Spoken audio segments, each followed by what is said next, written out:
BA first sem political science ಘಟಕ 4 ಪ್ರಜಾಪ್ರಭುತ್ವದ ಸಿದ್ಧಾಂತಗಳು. ಎ.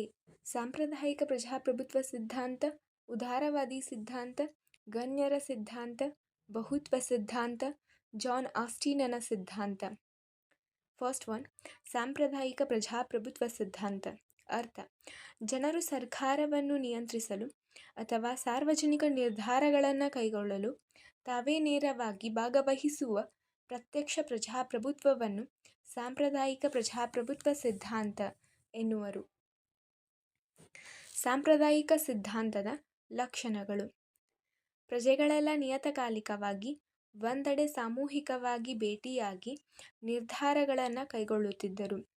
ಪ್ರಜೆಗಳ ಸಮ್ಮುಖದಲ್ಲಿಯೇ ಅಥೆನ್ಸ್ ಪೂರ್ವಕಾಲಿಕ ಸಾರ್ವಜನಿಕ ಸೇವಾ ವರ್ಗದವರು ಲಾಟರಿ ಅಥವಾ ಚುನಾವಣೆಯ ಮೂಲಕ ಆಯ್ಕೆಗೊಳ್ಳುತ್ತಿದ್ದರು.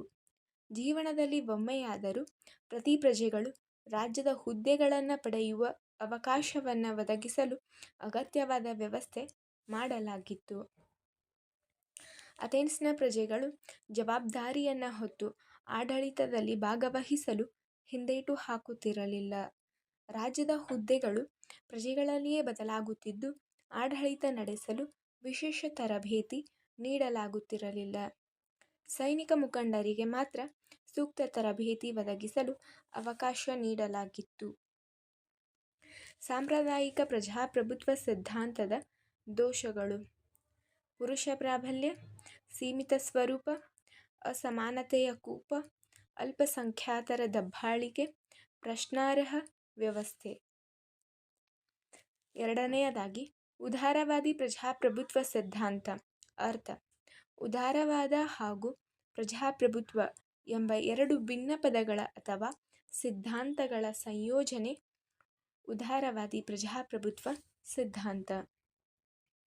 ಉದಾರವಾದಿ ಪ್ರಜಾಪ್ರಭುತ್ವದ ಲಕ್ಷಣಗಳು: ಒಂದಕ್ಕಿಂತ ಹೆಚ್ಚು ರಾಜಕೀಯ ಪಕ್ಷಗಳ ಮುಕ್ತ ಸ್ಪರ್ಧೆ, ರಾಜಕೀಯ ಹುದ್ದೆಗಳು ನಿರ್ದಿಷ್ಟ ವರ್ಗದವರಿಗೆ ಸೀಮಿತವಾಗಿಲ್ಲ, ಸಾರ್ವತ್ರಿಕ ವಯಸ್ಕ ಮತದಾನದ ಮೂಲಕ ನಿಯತಕಾಲಿಕ ಚುನಾವಣೆಗಳು, ಪ್ರಜೆಗಳ ನಾಗರಿಕ ಸ್ವಾತಂತ್ರ್ಯಗಳ ರಕ್ಷಣೆ, ನಾಗರಿಕ ಸಮಾಜದ ಪ್ರಭಾವ, ಅಧಿಕಾರದ ಪ್ರತ್ಯೇಕತೆ, ಸ್ವತಂತ್ರ ನ್ಯಾಯಾಂಗ, ಜವಾಬ್ದಾರಿ ಸರ್ಕಾರ.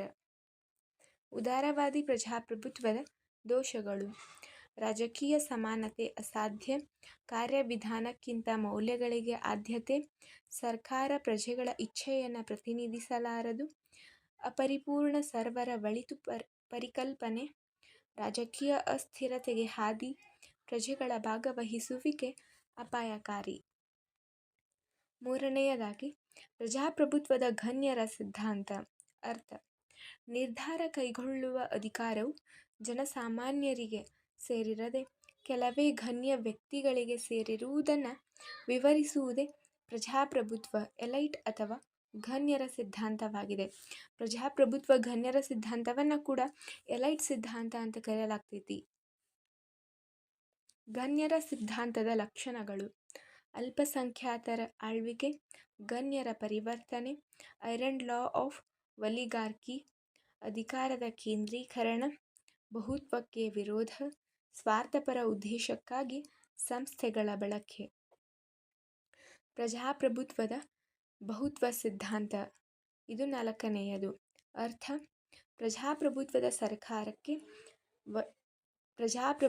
ಸಾಕಾರಕ್ಕೆ ವೈವಿಧ್ಯಮಯ ಗುಂಪುಗಳ ಭಾಗವಹಿಸುವಿಕೆ ಅಗತ್ಯವೆಂದು ಪ್ರತಿಪಾದಿಸುವ ಸಿದ್ಧಾಂತವೇ ಪ್ರಜಾಪ್ರಭುತ್ವ ಬಹುತ್ವ ಸಿದ್ಧಾಂತ. ಬಹುತ್ವ ಪ್ರಜಾಪ್ರಭುತ್ವದ ಲಕ್ಷಣಗಳು: ಹಿತಾಸಕ್ತಿಗಳ ವೈವಿಧ್ಯತೆಗೆ ಒಲವು, ಅಧಿಕಾರದ ವಿಕೇಂದ್ರೀಕರಣಕ್ಕೆ ಮಹತ್ವ, ಸಂಧಾನ ಮತ್ತು ರಾಜಿಗೆ ಆದ್ಯತೆ, ಪಾಲ್ಗೊಳ್ಳುವಿಕೆ ಮತ್ತು ಪ್ರಭಾವ ಬೀರಲು ಆಸ್ಪದ, ಸರ್ವಸಮ್ಮತ ನೀತಿಗಳ ಸಾಧ್ಯತೆ. ಐದನೆಯದಾಗಿ, ಜಾನ್ ಆಸ್ಟಿನನ ಸಾರ್ವಭೌಮಾಧಿಕಾರದ ಸಿದ್ಧಾಂತ.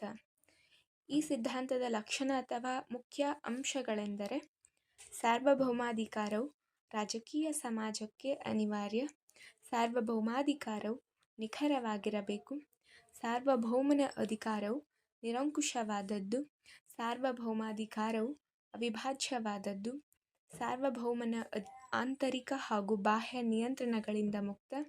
ಸಾರ್ವಭೌಮನು ಕಾನೂನಿನ ಮಿತಿಗಳ ಪಟ್ಟಿಯಲ್ಲಿರುವುದಿಲ್ಲ.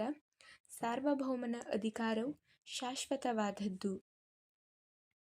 ಆಸ್ಟಿನನ ಸಾರ್ವಭೌಮಾಧಿಕಾರದ ದೋಷಗಳು. ಬಹುತ್ವವಾದಿ ವಿಮರ್ಶಕರು ಈ ಸಿದ್ಧಾಂತದಲ್ಲಿನ ಕೆಲವು ದೋಷಗಳನ್ನು ಈ ರೀತಿಯಾಗಿ ಪಟ್ಟಿಯನ್ನು ಮಾಡ್ತಾರೆ.